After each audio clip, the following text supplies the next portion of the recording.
So hello everyone, আজ হলো day 11 of my 30 days communication challenge.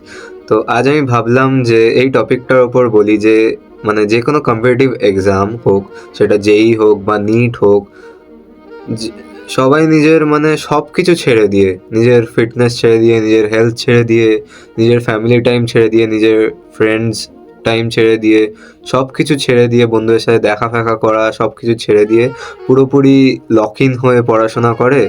কিন্তু ওটা কতটা বেশি এফেক্ট করে ওদের, ওদের হেলথও এফেক্ট হয়, অনেক বন্ধুত্ব ভেঙে যায়, খুব বাজে লাগে, তারপরে আবার রিকানেক্ট করা হয় না। আগে আমি কিছুটা এমন দেখতে ছিলাম, আগে আমি স্পোর্টসে ছিলাম, অনেক কিছু করতাম, কিন্তু আমি সব কিছু পুরোপুরি ছেড়ে দিয়েছিলাম।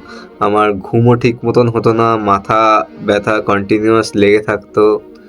তো স্পোর্টস করা উচিত অ্যাকচুয়ালি, একটু বেসিক ফিটনেস সব কিছুর মধ্যেই রাখা উচিত। দিনে মিনিমাম আধা ঘন্টা থেকে 1 ঘন্টা মতন বের করে স্ট্রেচিং, বেসিক স্ট্রেচিং করা উচিত সব কিছু, যাতে অ্যাটলিস্ট বেসিক ফিটনেসটা যাতে থাকে। তো ব্যাস, আজকের জন্য এতটাই। আবার দেখা হবে পরে। বাই।